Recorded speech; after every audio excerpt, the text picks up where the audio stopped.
You might forget chickenpox, but the virus will not forget you. Varicella-Zoster can turn years later as shingles. Learn about protecting yourself and your loved ones. What is Varicella-Zoster virus? Varicella-Zoster virus, also known as VZV, is a part of the orthoherpesviridae family that comes from ortho, a prefix meaning normal or typical, herpes, a sickness that's characterized by recurring blisters or sores, and viridae, a suffix used to indicate a family of viruses. VZV is known for its association to chickenpox and shingles. One-third of people develop shingles in their lifetime. And be aware, as the virus remains dormant in the nervous system, 99% of Americans over 40 years of age carry the virus from their childhood, and 10,500 people were hospitalized with chickenpox. Looking at VZV, VZV can cause two diseases. The first one is chickenpox. As shown in the figure, the virus would enter through the respiratory tract where the lymph nodes replicate. The virus spreads via the bloodstream throughout the skin. That causes the chickenpox rash. However, it doesn't stop just there, as the virus establishes latency in the sensory neurons during the immune response. The second disease caused by VZV is shingles. Shingles can remain dormant in the spinal cord for years before reactivating, with stress being one of the factors. Once those shingles are activated, some sensations that may be felt are itching, tingling, burning, and or constant aching. The sensory nerve fibers to the skin will begin to create painful rashes. Although unlikely, shingles can occur in multiple episodes. Shingles is not contagious, however, can spread if fluid from the blister is transferred to another. Some symptoms of chickenpox include rash, scabs, and fever. Some ways to cope with chickenpox symptoms are to prioritize coping with main symptoms, doing cold baths, applying calamine lotion, using Benadryl or Tylenol, and rest/hydration.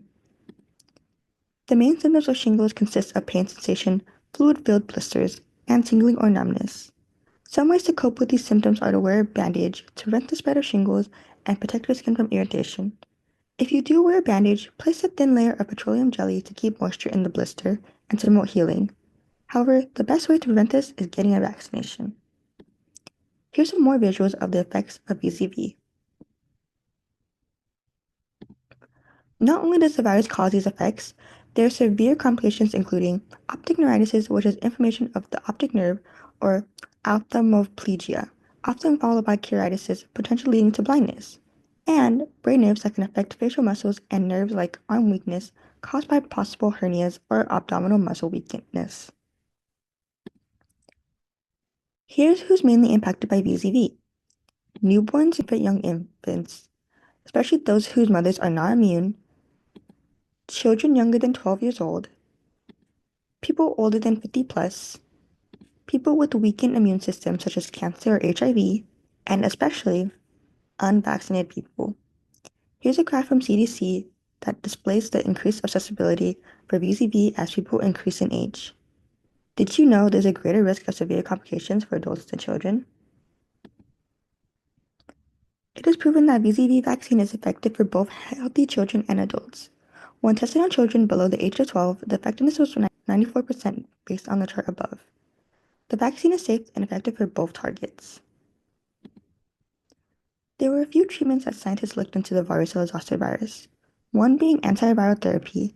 Antiviral therapy is the usage of medicines to attempt to subside symptoms of the virus.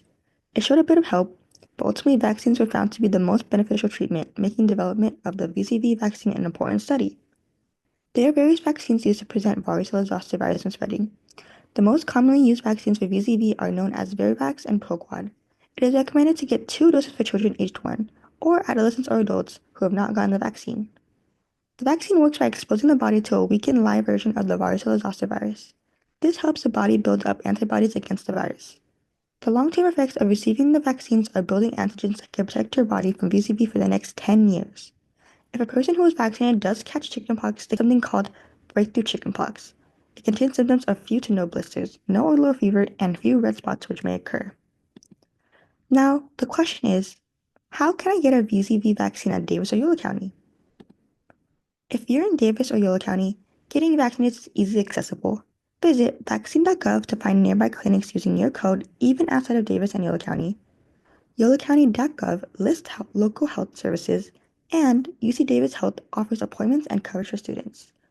Whether you're a student or local resident, these resources can help you stay protected. And remember, Varicella-Zoster virus can stay hidden and cause serious health problems later in life. But the good news is that vaccination can protect you and those around you. Take charge of your health today by getting vaccinated, spreading the word, and helping to stop the spread of VZV. Your future self will thank you.